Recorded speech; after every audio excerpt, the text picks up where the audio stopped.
submit that assignment for marking at the end of the day, right? So today itself, you have to do the assignment. That is why we finish early, and the assignment will be marked, right? So that is how you pass this course.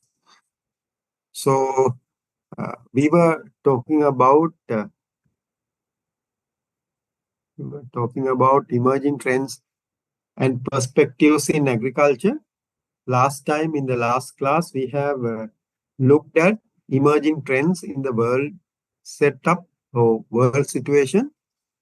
We have looked at in the past 20 years how agriculture has changed around the world. Right? So we have looked at how input use have changed, how output production have changed, and we saw that agriculture is not confined. The majority of the agriculture in the world, or crop production in the world, comes in terms of 4 major crops. And also we saw that application of nutrients into land has increased over years, and for example, we have seen that potassium application increased by K application of NPK. Out of that, K application has increased by around 73%, and P and N has increased by close to 50% or 43%, if I remember correctly. So anyway, what we saw was an increased application of fertilizers and inputs, and we have shown in the world scenario that water is a critical resource, water is scarce, and some areas water is a problem.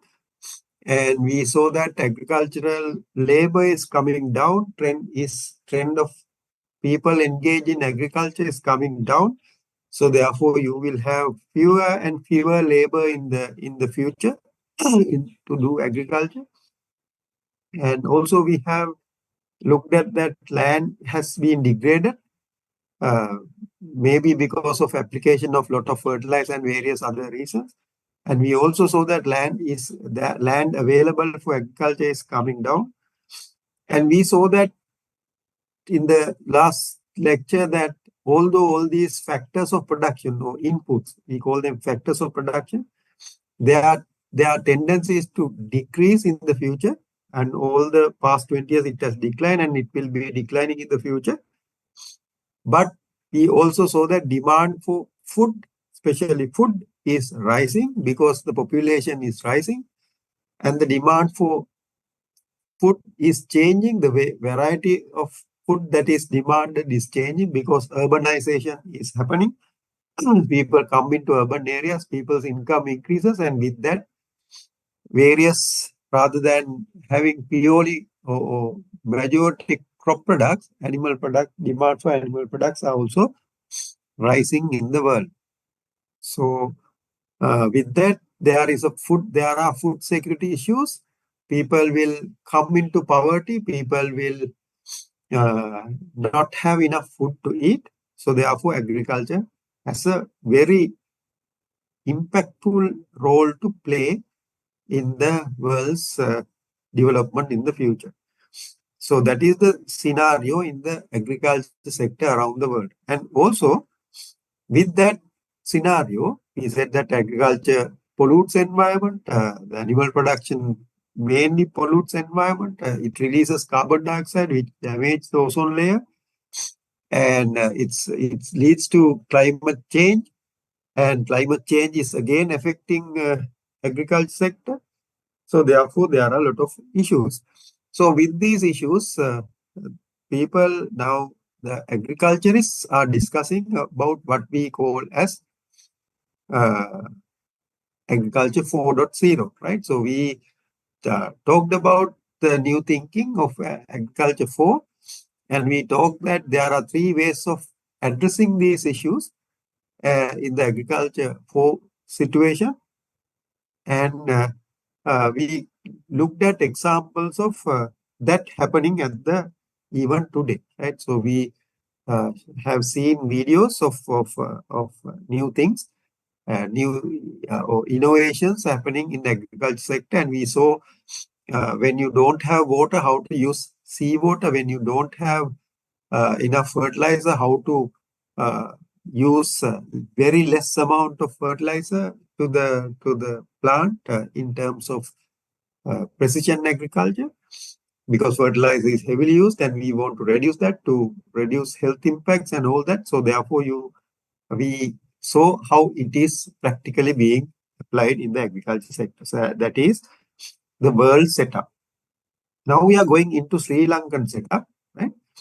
Now Sri Lanka, the trend is similar. What you will see is trend is similar. I don't have any videos to show that what is happening in Sri Lanka. I know that this vertical farming and all that is happening in Sri Lanka in some firms. I don't have videos of that.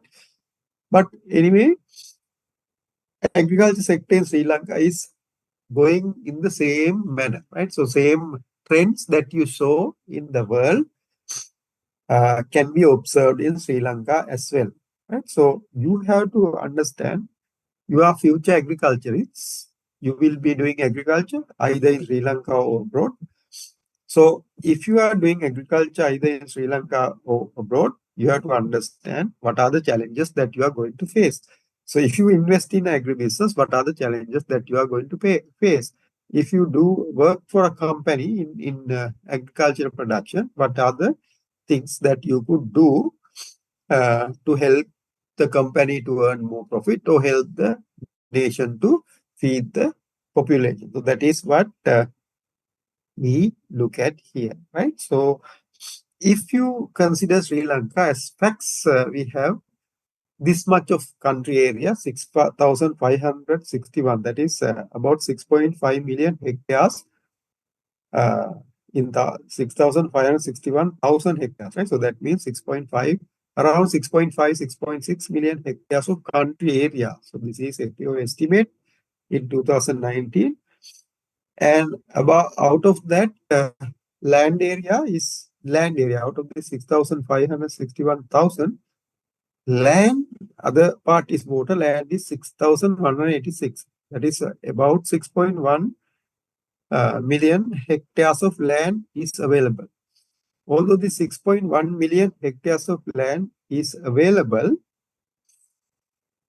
what you can see is for agriculture, you have only 2.8 million hectares. Right? So for agriculture, you have only 2.8 million hectares. So you can see that from that itself, you see that we have less land.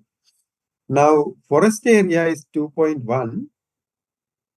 That means where if you want to expand agriculture, you cannot go into, let's say you want to expand agriculture, the land area, you cannot go into other areas because other areas are living areas of people.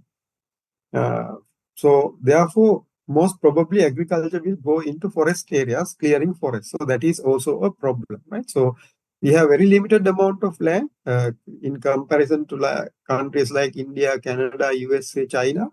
We are very, very small and very, very small amount of land.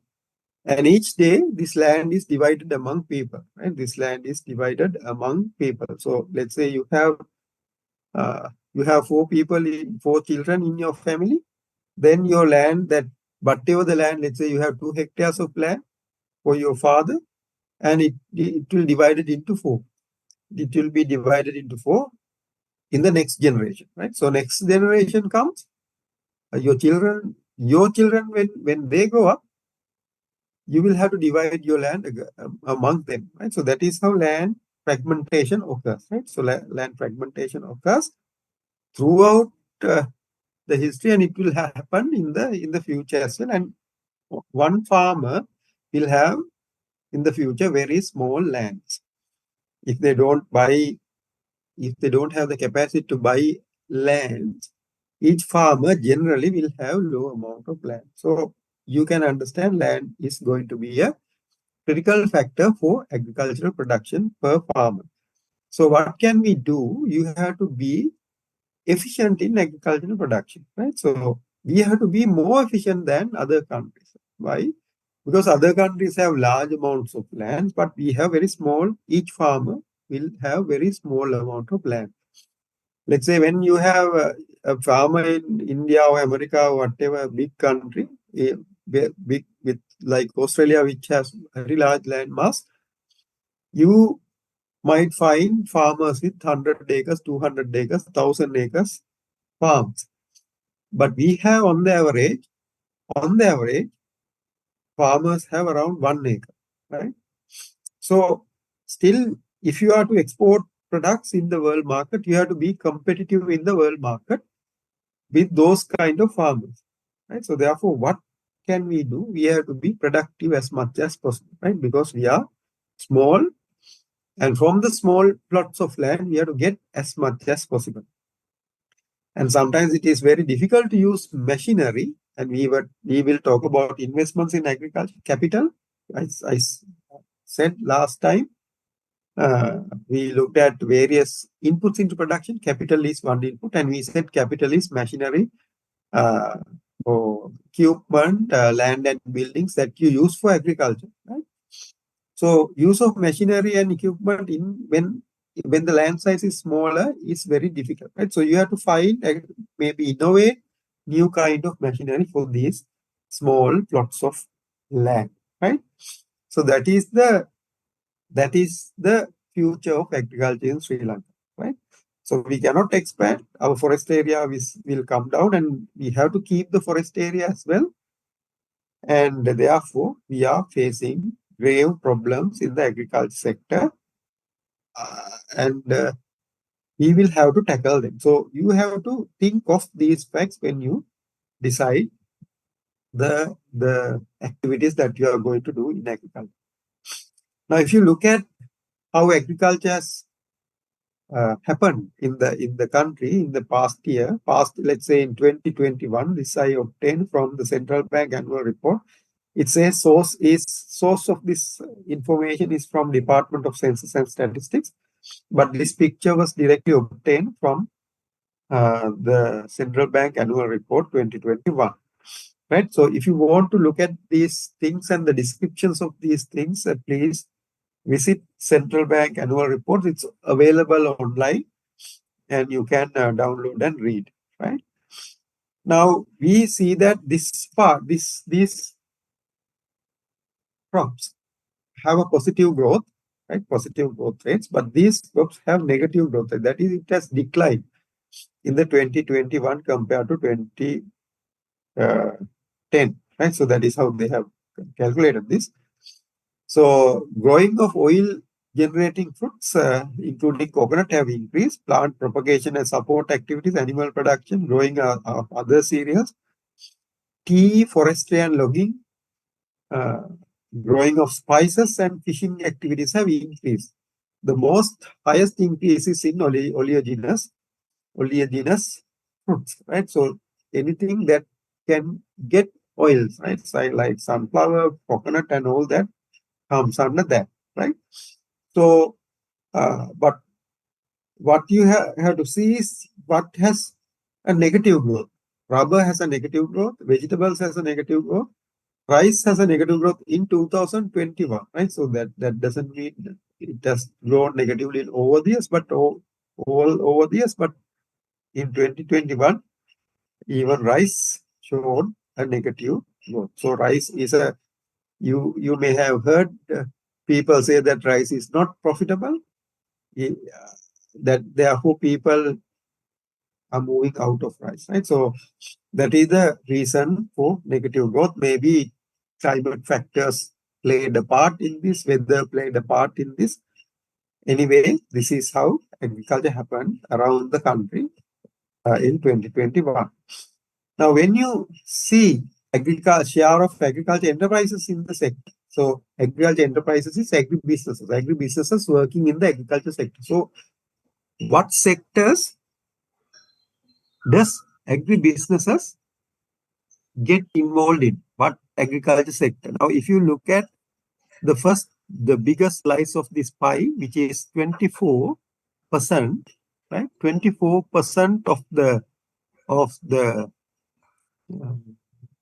enterprises are in plantation sector, right? 24%. That is the largest private sector enterprises in any agriculture sector. That is, we know that plantation sector is managed by 23 RPC, Regional Plantation Company. So they were privatized in 1992. Before that, they were taken into government under Sri Lanka State Plantation Corporation and Janata Estate Development Board. And later, because of management issues, they were again privatized in 1992, right? Giving the right to cultivate in this is long-term lease of these lands, big lands, right? To private sector companies, and private sector companies are running these plantations from 1992. So therefore, that is why there is a major portion of our business sector is in the plantation sector. And the next big thing is this one, 17%, right? 17% is fishing, right? Fishing industry, it comes under agriculture. We cannot, the information is reported like this. So fishing is 17%. Private sector institutions are involved, or enterprises, businesses involved in the fishing sector next. The next one is this one, 11%. It is cereals, including rice. Again, businesses, certain amount of businesses are involved in cereal production, right, including rice. So that is how the agribusinesses are involved in agriculture sector in the country, right? So others 9%, 9%, 8%, and 3% fruits and plant. This is plant pathogens, I think, right? So the propagation and support, this is 3%. So you can see how businesses operate in these areas. So if you are looking for employment, then you know where the businesses are, right? Looking at this picture, why am I showing this picture? If you are looking for employment, this is the in the private sector doing agriculture, this is the situation in the country, right? So fishing, you may have opportunities, and plantation sector, you definitely have opportunities because there are agribusinesses in those sectors. But if you are looking at investments in agriculture, there are less competition in, for example, fruits, plant propagation and support. There are less competition in there from the business, right? So therefore, you may thrive in these areas if you do it properly, right? So that is how agriculture sector has been operating for the past years.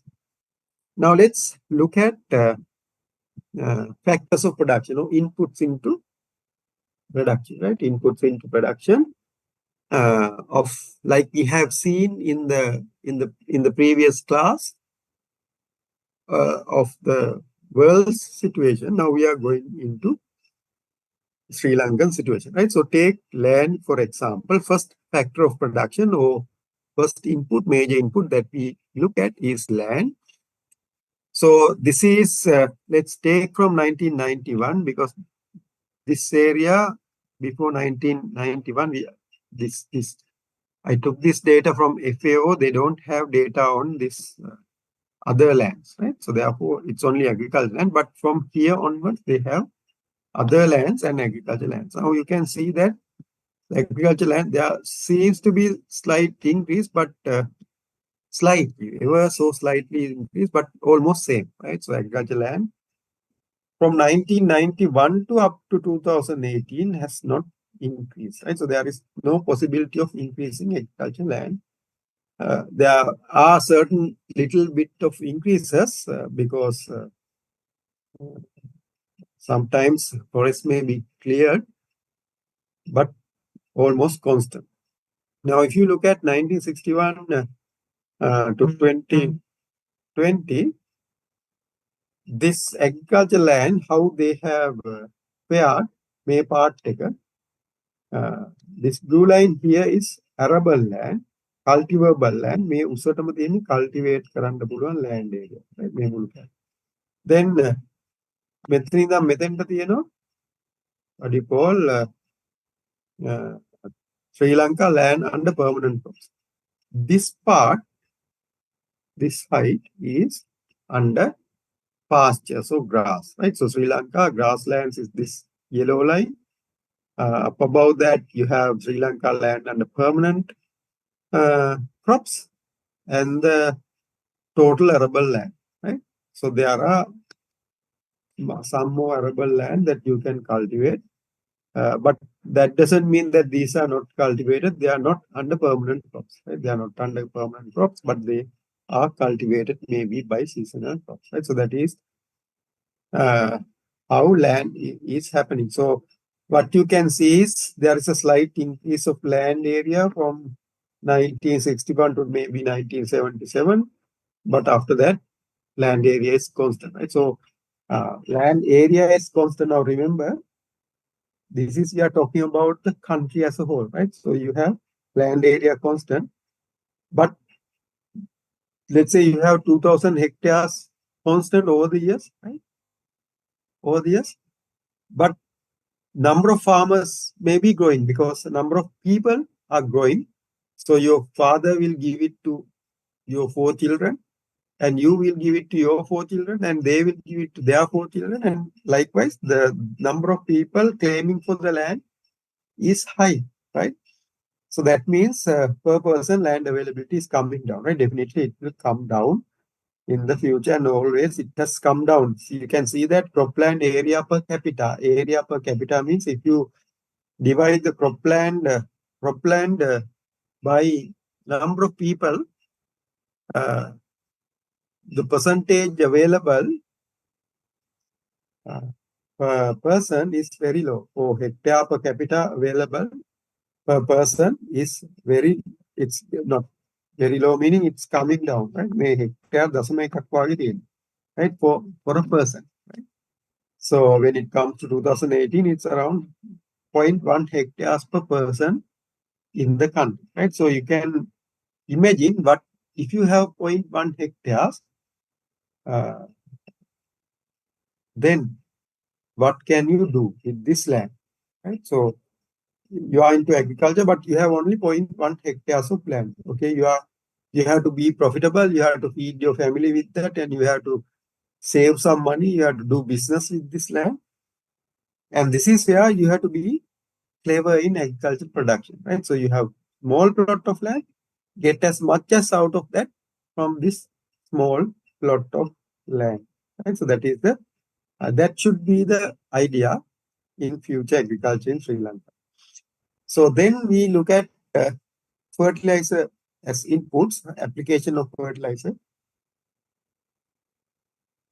Now you can see in the first picture, fertilizer consumption by nutrients from 1961 to 2020. Right? So I have downloaded this picture from Food and Agricultural Organization. If you want to have this kind of data, knowledge, data information, then the best source is Food and Agricultural Organization. If you go to what we call as FAO stat, right? So if you type this in the web, you will go into this website and you can download this data or see these data or picture, whatever you want to do with this information, right? So 1961 to 2018, sorry, 2020, Sri Lanka nutrient nitrogen, that is in blue color, nitrogen is the highest amount of highest nutrient used in agriculture production, followed by phosphorus, followed by potassium, which is K, right? So main nutrient that is used is nitrogen. As we know that nitrogen is needed for plant growth, and therefore people use more nitrogen in various levels, various percentages, but the major input is nitrogen for the plant to grow. Then you have fruits and all that for you to harvest, but mainly plant should grow before it bears fruit. So that is why nitrogen use is very high. And it has grown over the years. මේක දැන් මෙහෙම පේන්නේ නැති වුණාට මේක වැඩි වීමක් තියෙනවා. මොකද මේ ඒකේ ඉඳන් 2020 දක්වා මේක දිගට ඇදිලා තියෙන නිසා මෙහෙම පොඩ්ඩක් අරන් බලනවා නම් this is a growth, right? So it has grown over the years like in the world like we have seen in the world. Now, this is the current trend, past trend, and we have tried to abruptly stop the use of fertilizer.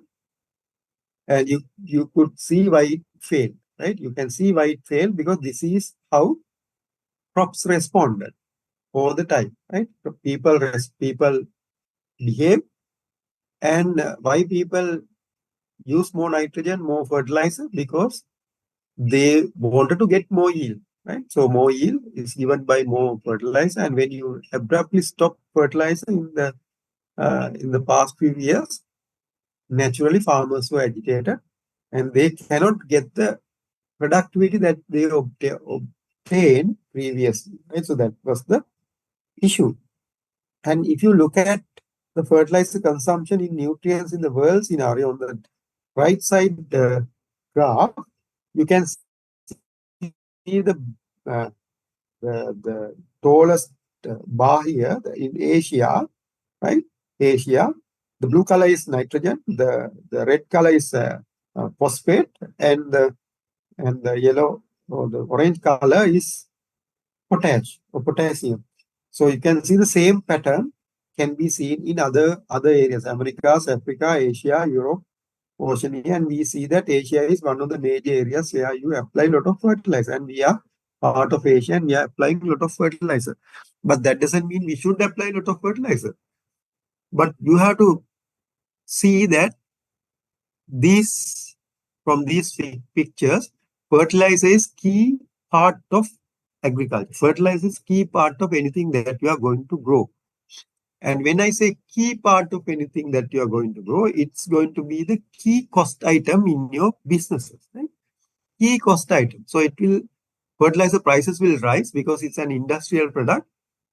Their prices will rise. When their prices increase with the big exchange rate, because most of these fertilizers are imported, and then with the higher exchange rates, these prices will rise in the future. And when the prices increase in the future, the cost of production will increase in the future, making you less profitable, right? Making you less profitable. So if you want to survive in agriculture sector, you have to find ways to use less amount of fertilizer, not to save the country, save the environment. It will save the environment as well, but even without thinking about that, for you to survive in this business in the future, you have to use less amount of fertilizer, because if you use fertilizer as much as possible, then it will increase costs as much as possible, right? So what can we do? We have to go into precision agriculture. That is why we looked at agriculture 4, right? We looked at agriculture 4, where you use fertilizer at the optimum levels only, right? So you don't just use fertilizer. Now, if you look at our farmers, our vegetable farmers, paddy farmers, all other farmers, they use fertilizers without even following the Department of Agriculture guidelines, right?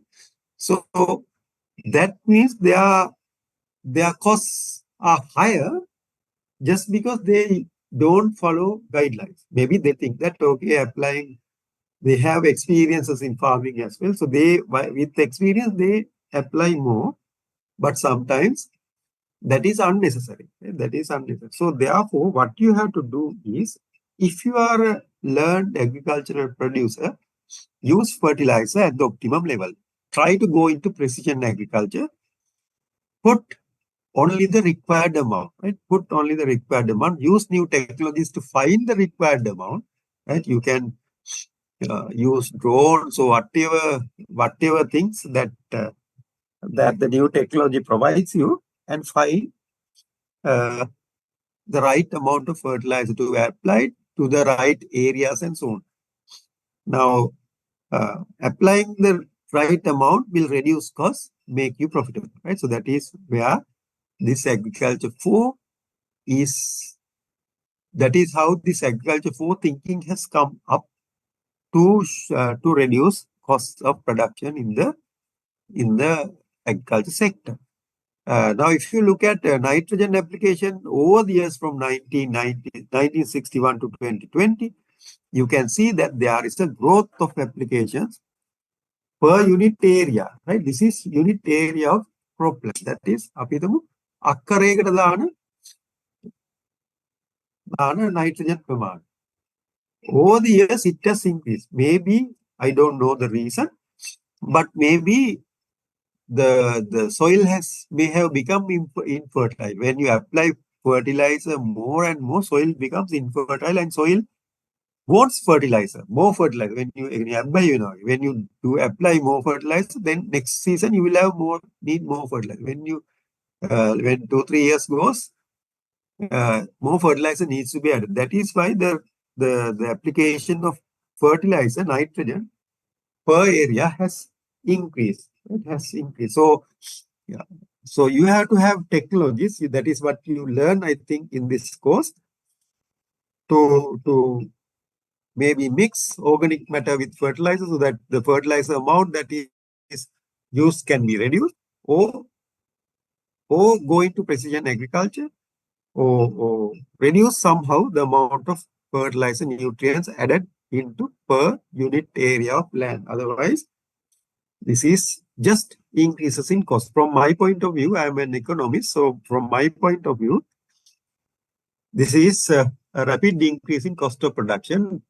And when the cost of production will rapidly increase, because fertilizer, nitrogen, urea, and all that are manufactured products, industrial products, and their prices go up rapidly. But the final price of agriculture products do not go up that much, because when agriculture products go up, people agitate, right? So food products do not go up that much. Although we have food inflation these days, when there is food inflation, people cannot buy, right? So therefore, there will be cannot earn more profit, because the rise in costs are greater than the rise in prices. අපිට ඕනේ හැටියට agriculture products වල price වැඩි කරගන්න අමාරුයි. අපි නිකන් සිමෙන්ති ගොන්නවා වගේ බෑ. So therefore, you have to have a cost control somewhere. Right? So that is why I say that you need to look at how this part has to be reduced. And next we have total phosphate. It's a slight increase over the years. Use per area of cropland. Again, it seems there is an increase looking at the trend of application of phosphate into unit area of land, and similar pattern can be shown in potash as well. And we said that in the world scenario, I don't have a percentage here, but in the world scenario,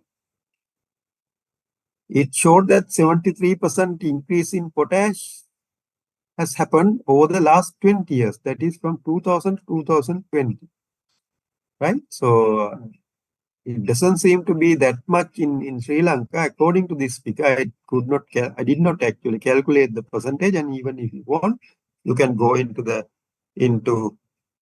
FAO data and calculate. I'm not saying they are 100% correct, but they are close, right? So these numbers are close to the correct figure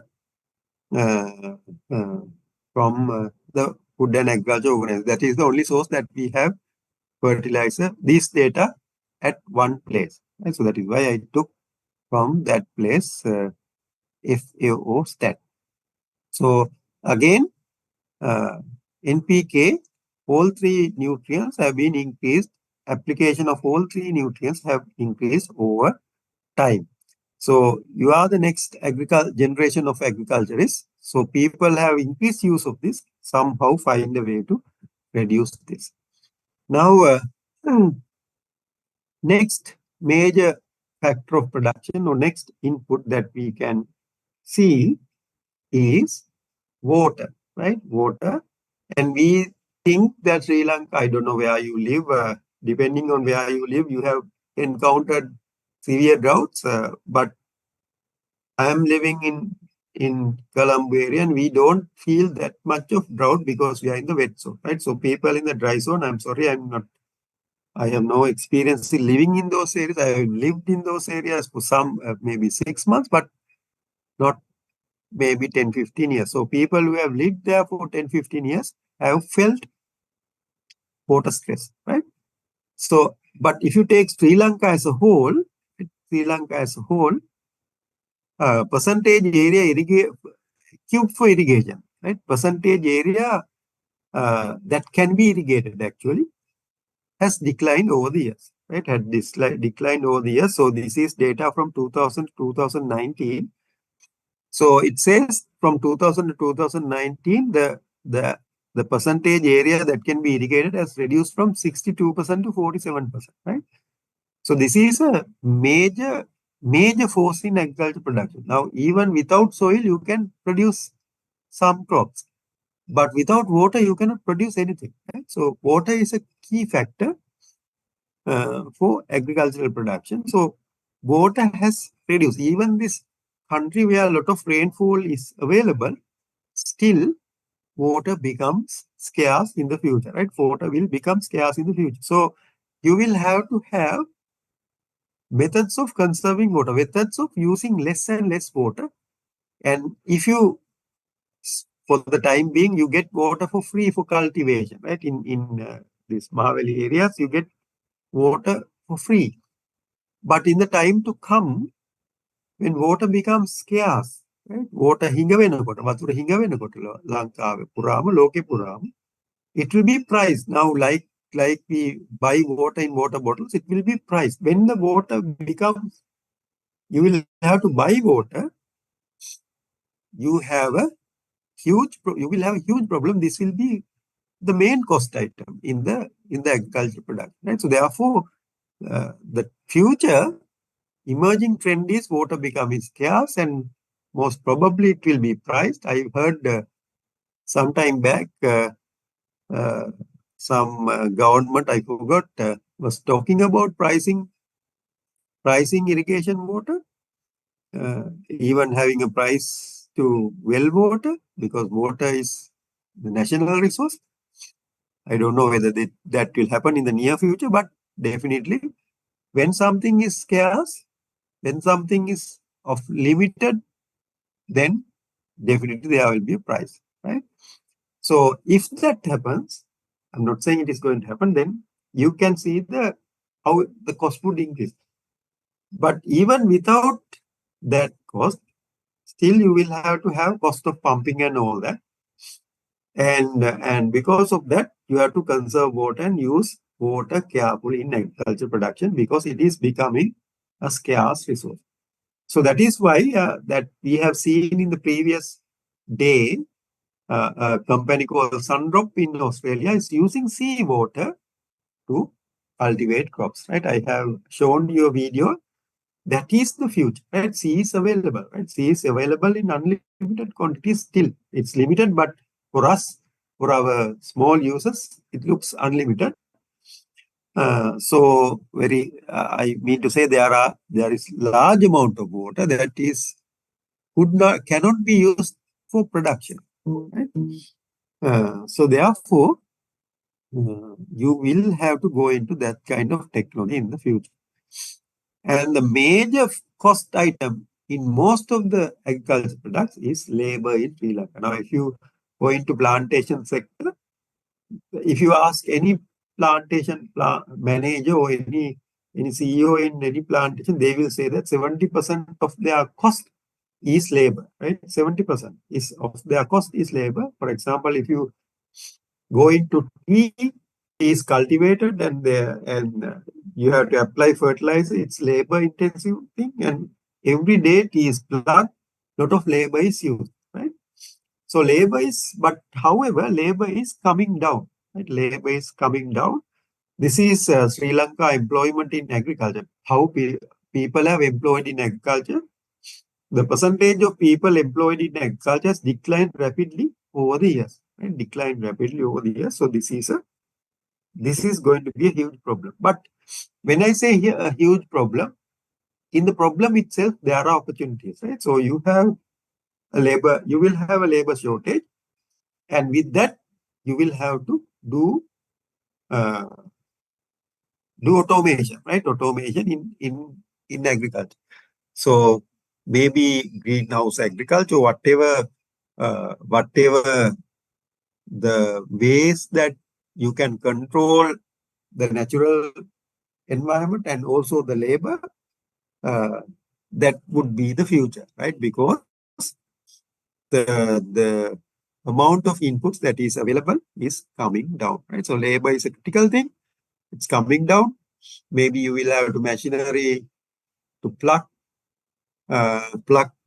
tea.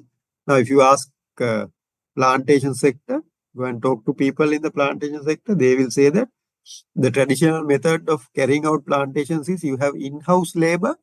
That is why we call them plantations. In-house labor, you provide housing for the workers, and you provide electricity, everything free of charge, and they are supposed to work in the plantation sector.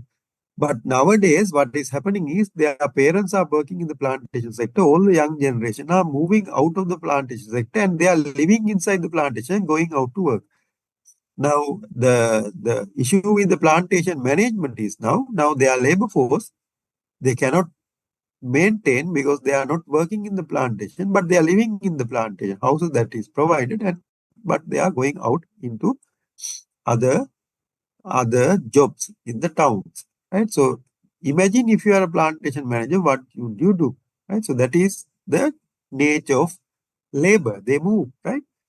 So you have to have now ways of overcoming or tackling this issue in the agriculture sector, right? So this is the trend, emerging trend, and the future that you have to face. Then pesticide application, again, another important factor of production, which is pesticide application. You can see this is, there seems to be not that much of trend from 1990 up to this. Seems constant. මේ අඩු වුණාට trend එකක් විදිහට එච්චර වෙනසක් නැහැ. But from here, you can see there is a certain trend of increasing use of pesticide during the last maybe 10 years, right? Last 10 years, we see an increased use of pesticides in the country. Insecticide, again, there is not that much of trend seen, but we predict climate change is to happen. And people say, I have seen research papers saying that pests and diseases will rise with the change in the climate, right? So it's yet to be seen. And if that happens, this will be a major cost item again, right? So then you will have to use them. But if you look at fungicides and bactericides that has been used, it has a trend, right? It shows a increasing trend. So fungus diseases and bacterial diseases have risen in the recent past, right? Have risen in the recent past in the country. This is overall, right? I don't know which crop is this, but this is overall use of fungicides and bactericides inside the country.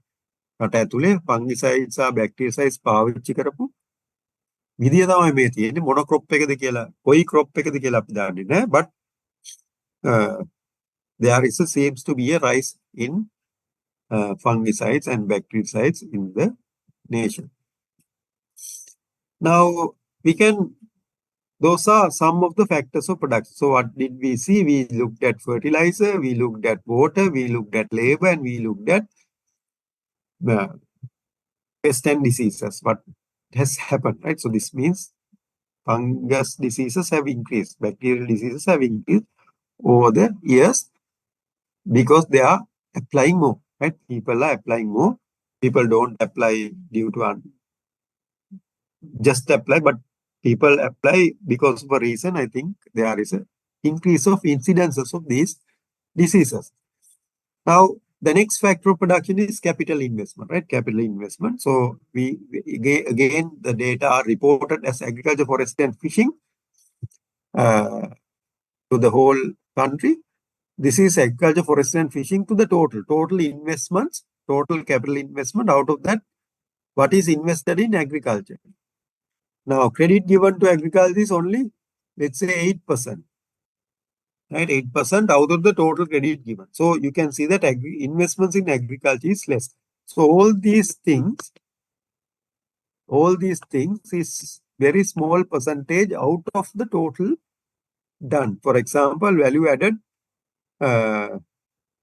this is gross, gross fixed capital formation in agriculture, forestry and fishing, right? Gross fixed capital formation, that is how much capital is formed, right? So we said capital is machinery, equipment, land and building. So in general, how you define capital? Capital is defined as any man-made thing that can give benefits over certain years, right? Over some years, right? So any man-made thing, so machinery, equipment, buildings, man-made things, they give benefits. ඒක use කරලා ඒකෙන් ප්‍රතිලාභ ලබා ගන්න පුළුවන් කාලයක් දිගේ ගොඩක් දීර්ඝ කාලයක්. Then they are called capital. So capital investment, a formation of capital investment is out of the formation of capital in the country.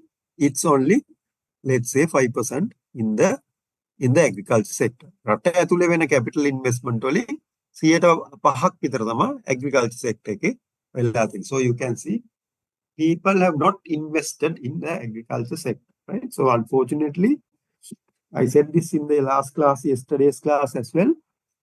Our agribusinesses, although we say agribusinesses, very few are in actual doing entrepreneurship. They are not. They are most businesses in the country are not entrepreneurs. They are just importing things and selling in the country. So don't be like that. It's quick cash. You import and sell. So there is no entrepreneurial ability there.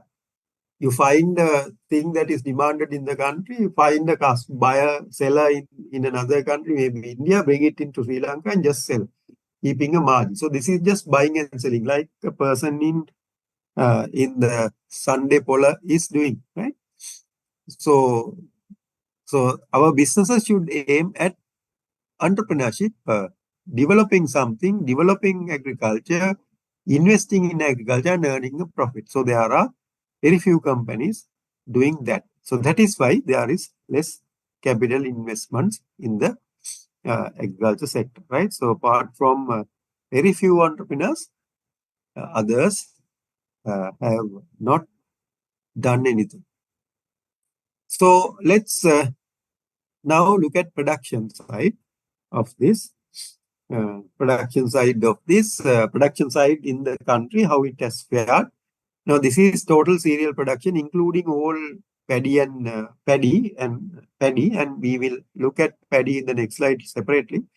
Now you can see, don't worry about the numbers. I'm not interested in showing you the numbers, right? So this is, we are showing, we want to see the trends, right? So observe the trends, and this will be the future, right? The මේ යන විදිය තමයි future එකට යන්නේ, right? So ඉස්සරහට මේ 2010 පස්සේ ඉස්සරහට යන්නේ ওই ක්‍රමයේම තමයි. So you observe the trends, don't worry about the numbers. Now trend is Sri Lanka area harvested has grown, total area harvested, cereal area has grown, yield has grown, production has grown, but they have grown slightly, right? So they are, sometimes they go up and down, and you can see they go up and down. Some years they are less, some years they are high, but general trend is there is a growth in cereal production and yield.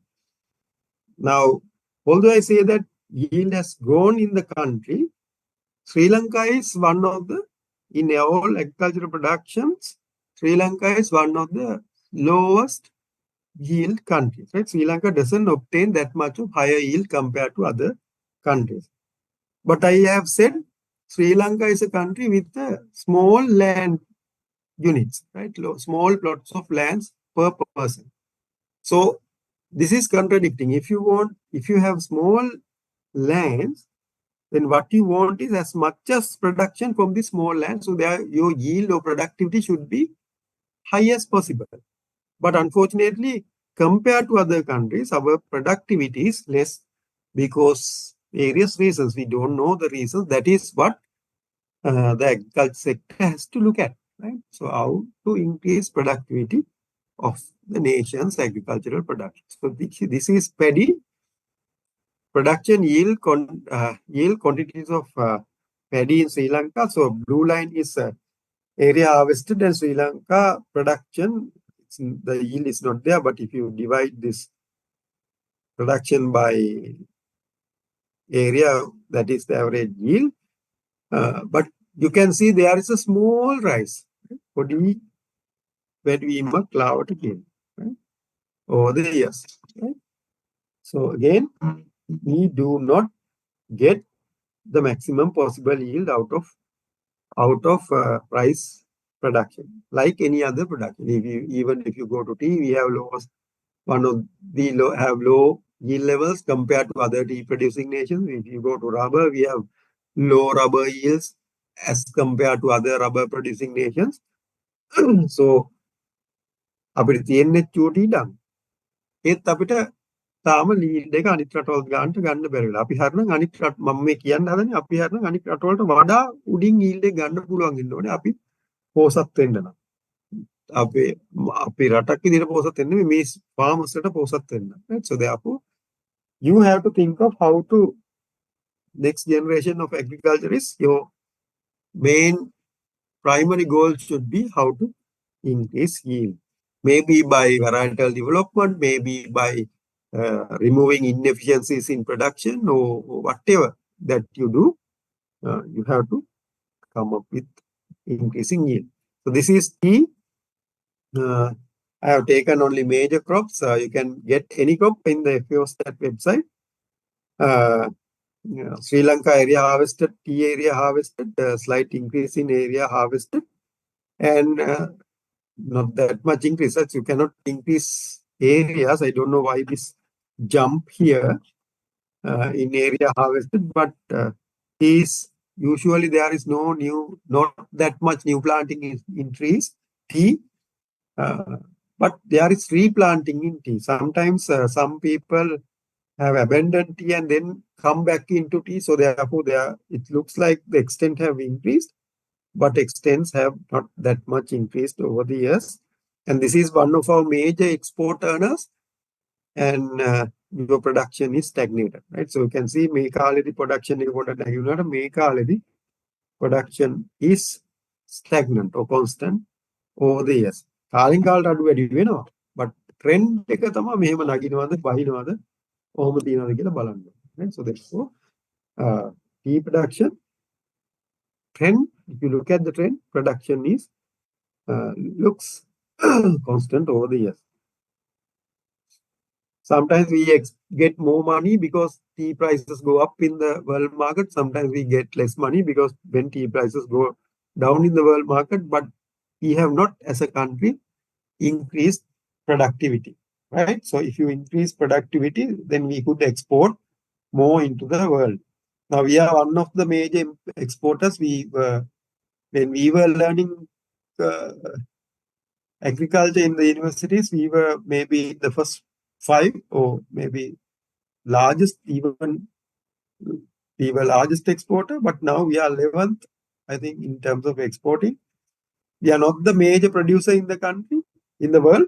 There are a lot of bigger producers who do not export. For example, India is a big producer, but do not export that much. They consume most of the production in the country. But we export majority of our production. Therefore, we are a major exporter in the country, in the world. But what we have to remember is we have a good brand name for Ceylon tea, right? We have a good brand name for Ceylon tea. So anything that happens in tea, we should preserve our brand name. Otherwise, we are going down in tea exports, because Kenya, China are better exporters now. Only thing that sell our teas, our brand, Ceylon tea logo, right? So I have seen somewhere that people mix tea and mix other teas, imported teas, and send with Lion logo. So that is a bad policy, according to my understanding. If you lose the demand for Lion logo, if people start to reject the teas with Lion logo, then we are in trouble, right? So that is what is tea. Then rubber, this is the production and area harvested. You can see there is a drop here. I don't know why this drop is. Maybe there is some problem with data. But rubber areas have been constant, but recently rubber is expanded into non-traditional areas. So therefore, rubber extents are growing. Ampara, Mondragala, Pathigal rubber, now they are expanding into those areas, showing that rubber can be cultivated in these areas from the traditional areas. Issara Kagalla, Ratnapura, ඔය පළාත්වලම rubber වැව්වේ. නමුත් දැන් you go into these dry areas and it's very suitable for those areas. I have seen maybe they cannot obtain yield as much as possible in maybe in Ratnapura, but still that preserves the environment. It's like a forest in those dry areas, Munraga and Ampara, and people have permanent income. So it is a good option to go into these non-traditional areas in the country. So production has increased a little bit around 2012, but again have declined, right? So this is the plight of the rubber industry, and this has rubber prices has a role to play, and people tap rubber when the prices are high, and people ignore when the prices are low, right? So price plays a major role in rubber production. Now this is coconut, how coconut has increased over the years, area harvested and production, and in 2020, Sri Lanka area harvested is 0.5 million hectares, and Sri Lanka production of coconut is 2.23. Now, if you go to EDB Export Development Board's website, and you will see that tea production gives you largest foreign exchange, right? Largest foreign exchange. But if you look at which crop has grown in earning foreign exchange, which crop has grown from the plantation crops, tree rubber and coconut, which crop has grown in the earning of foreign exchange, coconut is the number one, right? Coconut has their growth potential is high than tea. But yeah, the tea is very large in number, but their growth is small, right? ඒකනේ වැඩිවීම අඩුයි. ගොඩාක් තියෙනවා coconut වලට වඩා පිටරට සල්ලි ඒ කියන්නේ export earnings. නමුත් coconut එකේ වර්ධනය වැඩි, right? Coconut වල වර්ධනය වැඩි. So you can see that if you go to Export Development Board website, right, EDB, and see how there are some graphics, and you can see that how it is happening. This is sugarcane. Sugarcane is sugar is one of the major products that is imported into the country, and you can see how low amount that we are producing. We produced only 0.8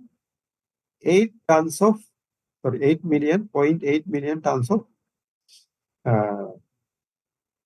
sugarcane, right? So this is 855,000 something, right? But we spend a lot of money in importing sugar, right? In importing sugar in the country. And if you go into any website, central bank or whatever, and see what are the major cost items imported from agriculture sector, right? From agriculture product, agriculture and food product, what are the main items that are imported, or what do we spend more on import? Sugar comes in the first few, right? Sugar comes in the first few. So, but we could have just cultivated sugar, right? We could have cultivated sugar. Unfortunately, there is no investment in this area. Right? So that is again growing. This is the trend in the world. Right? So you can see the imports later. Where we are importing from, which countries we are importing these products from. Now this is vegetable production. Vegetable production at least have increased over the years, right? But now you can see how the plight of vegetable production because of various reasons, because of taxes into uh, our transport system, fuel and all that, VAT and all that has created high cost of production in the vegetables. Although the production is high, production have increased over time. Now it's very difficult for people to buy vegetables in the country, right? So that is, however, vegetable production has increased over time from 1961 to 2020. It has a clear growth, right? It has a clear growth, national vegetable production, because we are self-sufficient almost in the vegetable sector. We were self-sufficient in eggs, but now we are importing eggs. We were self-sufficient in rice.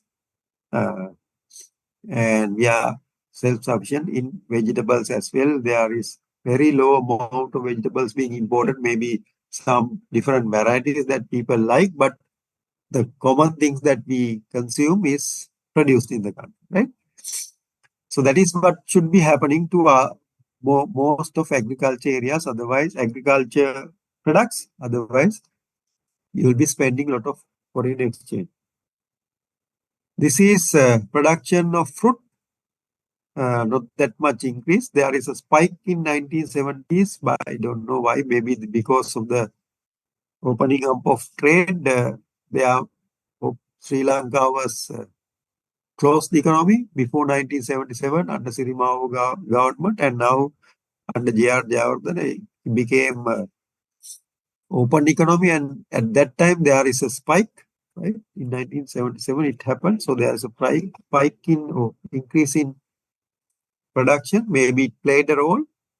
But again, after that, there is a constant amount of fruit production in the country, right?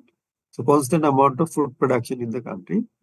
And that is crops, right? In terms of crops, I have taken fruit, vegetables, sugarcane, coconut, rubber, tea, paddy, cereals together, right? So that is what I have selected, but all crops are important. I thought I don't have. It's not useful to show each and every crop. Now let's turn into livestock, right? Turn into livestock production, and you can see that national herd or the number of animals in the country of cattle and buffalo, it has increased a little bit from 2020 to 2021. And national production has also increased. Cow milk and buffalo milk products. National egg production here under number 5 has a decline in 2019-20, but 2020-2021 period it has increased a bit. But you now understand eggs are imported into the country from time to time. Maybe because of large-scale players in the egg industry, and maybe because of feed prices going up due to various reasons, their productions have declined. So this is livestock production, total livestock, meat, eggs, and milk. So you can see blue area is meat, red area or the orange area is eggs, and gray area is milk. Our milk production, egg production, and meat production have increased. However, we are not meeting the national demand in the country. For example, in terms of milk, we are only producing 45% of the national requirement of milk. Balance 55% is imported, spending a lot of foreign exchange. Right? So that is the problem. We could have been self-sufficient in this industry as well, because people demand a lot of milk, but we are unable to yet produce what is produce and meet the demand, but we like to import, right? So that is why I said our businesses are just import and sell businesses. There are no entrepreneurs. There are less entrepreneurs in our business world, although they say that they are entrepreneurs. Right? So they are not entrepreneurs according to my understanding. So this is, now we saw our production levels, slight increase in production I have seen in many crops, but the demand is going to rise. Right? So this is the growth in population. We have a small growth rate around 1%, I think.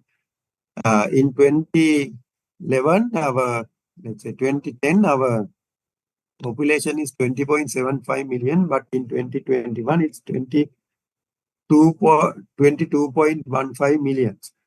So growth is small, growth rate is small, but anyway, the population is rising, right? So like any other country, whole world population is rising. So we have to feed this population. And the current trend of feeding the population is by imports, right? But you understood in the past few years that it is very difficult to import and feed, because to import you need dollars. To get dollars, you have to export, right? So we don't have exports. So therefore, it will be difficult to import, and therefore, we have to grow what we eat. Now, I have seen a paper article yesterday. Some person has written correctly. Now, the big onions, we saw big onion prices rising very rapidly. Even today, it's very high. And it is because not that Sri Lanka faced climate issues or environment issues, the fertilizer issues, not anything like that, but mainly because India did not export any big onion to control prices in that country. So when India does not export big onions, that means we cannot eat big onions. So we are in the hands of Indian farmers. So Indian farmers are feeding us. So he said finally in his article that we eat kiribat and lunumiris, and even we cannot eat that with ourselves. Right? So we need the support of Indian farmers. Big onion is imported, chili is imported, and to make the lunumiris, you need these two, right? So this is the plight of the country. It's not your fault, but as agriculturists, we can look at the future in that mindset, right? So we have to grow ourselves, right? We have to do things ourselves and be competitive, right? So don't expect that although you grow that someone will buy your product. You will have to be competitive in the market. If there are imports at low price, somehow you have to have a way of producing a lesser than that price and selling at that price. So that is what we have to understand. And the composition of the population is given here to show that the demand for products will depend on the composition of the population. And we can see that this up to this part is dependence, and maybe above this part is also dependence in the country. This is the active population in the country. This active population should produce to feed these two parts, right? So you can see male and female differences and all that. So the demand for this people will be different, and demand for this from these people will be different, and demand from these people will be different in the future, and therefore future demands would be different. So you have to look at what future holds in the country. And if you look at population composition in 2050, the urban area will rise to 31.6% of the total population, and rural areas will drop down to 68% of the total population. At the moment, rural areas is close to 80%, right? 75 to 80%. So it will drop down to 68%. That means urban population is growing, with the growth in urban population, there will be less people to grow in the rural areas, and the demands for various foods. And I have shown you in the previous slide set that demand is changing. Demand for various food items that they eat is changing based on where you are and the incomes of people, right? So therefore, I have put this slide to show that the demand for products, ඒ කියන්නේ මස්ද කන්නේ මාළුද කන්නේ එළවලුද කන්නේ කියන එක වෙනස් වෙනවා population එක කොහෙද ඉන්නේ කියන එක උඩ, right? So therefore you have to grow those things according to what is going to happen in the future.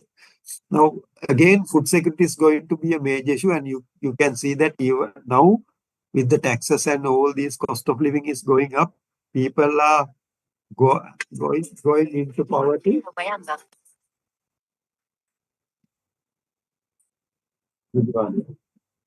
People are going into poverty,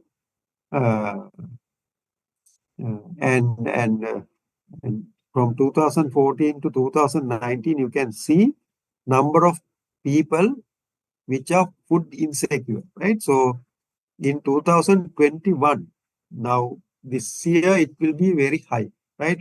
Even bigger than this. In 2021, 2 million people were under food insecurity, right? Under food insecurity, they do not have enough food to consume. But we have seen that we have seen that nutrient supplies has increased over the years, right? Nutrient supply, this is, I'm taking an example of protein supply. It can come from dal, mung bean, fish and all that, meat and all that. It has increased over the years, but still the food insecure people is growing by the year, right? So the solution to reduce food insecurity, the solution is that government is importing food products that is not produced in the country, right? So you can see that imports have increased over the years from 1961 to 2019. After 1970, there is less imports up to this point, is because this is a closed economy before 1977. Right? So that is why there is no imports, less imports. But after this is open economy, where J.R. Javadana introduced into the country, and now there's a growth in imports. So this is food, this is total agriculture product, this is food. Again, from 1977, you can see there is a growth, right? And this is how Sri Lanka is imported, where Sri Lanka is imported from. Now take this part only, right? This is the world. So this is Sri Lanka. Sri Lanka has imported wheat from these areas in the world, right? So this is these red areas give you the areas where highest imports are coming from, right? So wheat has been coming to Sri Lanka from Russia, China, Australia, North America, and this part of the South America. Sri Lanka imports wheat into this from these areas, right? So all this is because we eat a lot of bread, right? So we have learned to eat bread, and therefore we are not growing wheat. But even we do not consider whether we can grow wheat in the country, right? And we are a major consumer of wheat, right? And this is lentils, paripu, from import from various areas in the world. Again, take this part. This is the world. And you can see the dark areas, dark red areas give you the highest import rates, right? From these countries, you import more. For example, you import from India, Australia, lentils are not grown in the country, right? I think it's difficult to grow due to climate, the weather situation in the country. It's not suitable for lentils. But I think wheat can be grown. That is where research institutes should do, right? Whether we can substitute wheat with the local wheat production. This is sugar, right? Sugar is also one of the, as I said, one of the major uh, imports into the country. So again, you are depending on India, right? So we are actually like a colony, Indian colony now, although we don't like to say that. We are totally bit by bit, we are depending on these nations for food. I'm not saying we should, as an economist, I should say that imports and exports is good. When you are open for trade, the country is developed. But that doesn't mean you can import everything. You have to import everything, you have to export something, right? Otherwise, or not, you have to reduce imports. Otherwise, you cannot survive, right? So you have to have money to buy, and that is simple as that. If you as an individual, you have to have money to buy. හැමදාම credit card එකෙන් ගන්න ගියොත් මොකද වෙන්නේ? ටිකක් කල් ගිහලා credit පැන්නට පස්සේ පොලිසියෙන් ඇවිල්ලා අල්ලන් යනවා credit card එක. So Sri Lanka is a country like that, right? So we are trying to import without income, right? Without income. So if you don't have income, what do we do at household level? We try to cultivate. People, when they have small plots of land, they will cultivate at least some chili, some vegetables for home consumption, so reduce their buying, right? So that is for an individual, that is import. You go out and buy, or you produce in your house. So same thing has happened to Sri Lanka, because we do not produce anything. All businesses are aiming at importing and selling, right? Aiming at importing and selling fertilizer, crops, food, everything. What they do is they bring it and put in the shelves in the supermarket, right? So that is what they do, easy money. But no one is trying to take responsibility and import. So that is what I have to tell you about the Sri Lankan scenario, what has happened, and what is the future in the agriculture sector. We have to be productive, right? You have to be productive, much more productive than this. We have to somehow produce and reduce the dependency of food, especially on food on other nations, because if there is something worldwide issue occurs like the COVID that has happened, you will feel that we are very, very vulnerable to these changes. So therefore, you don't mind importing something that you cannot cultivate here, but what you can cultivate has to be cultivated in an efficient manner, right? So that doesn't mean that you can cultivate and you have your cost of production is 1,000 rupees and Indian cost of production 250 rupees, then better to import from India. But what we have to do is reduce our cost of production and increase productivity in the nation. That is the aim of the agriculture sector should be, right? So with that, I would like to conclude this session, and you will have to, I have put this assignment in the LMS, and you will have to do this today itself and submit it to the LMS. That is why I am finishing this early for you, to give you time to complete this assignment. So what the assignment is, now we have seen agriculture 4, right? So I have seen in the previous, even the slides are on the web now, LMS. The slides that I have taught is on the web. So in the LMS, so you have to look at what is agriculture 4 in that lecture and describe what is agriculture 4 looking at that lecture and its importance in developing Sri Lanka's agriculture, right? How that thinking can be used to develop Sri Lanka's agriculture sector, right? So you will have to only write 2 pages. Right? 2 pages, A4 size 2 pages.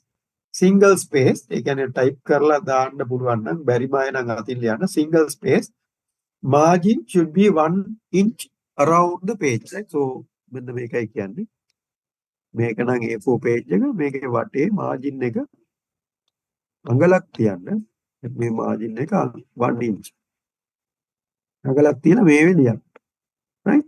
So single space one is typed in Times New Roman 12 point font. Font size should be 12. Font size එක 14 විතර දාලා ලියන්න එපා. 12 point font එකෙන් පිටු දෙකක් ලියන්න. Right? 2 pages. What you have to do is think, right? So think what is agriculture for and its importance in developing Sri Lanka's agriculture. You now found what is the problem in Sri Lanka's agriculture, right? So what is the trend has happened? What are the issues in Sri Lanka's agriculture sector? And there is a new development called agriculture 4. How you could use that thinking and put that in Sri Lanka and develop the agriculture sector in Sri Lanka, right? So this is the assignment that I want you to do, right? So you will have to submit it to the LMS. Now it's open. So do you have any questions that you want to ask me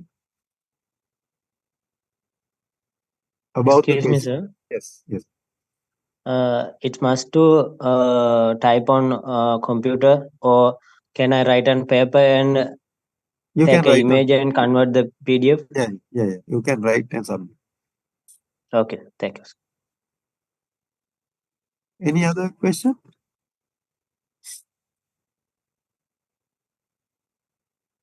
Okay, if not, I will let you do the assignment. Please do the assignment today itself. If you do not submit, it will end at tonight, midnight today. And after that, you cannot submit, right? So therefore, please do it today and submit. And I will mark those assignment and give you marks for this course, right? So thank you very much for listening and have a good day. Thank you.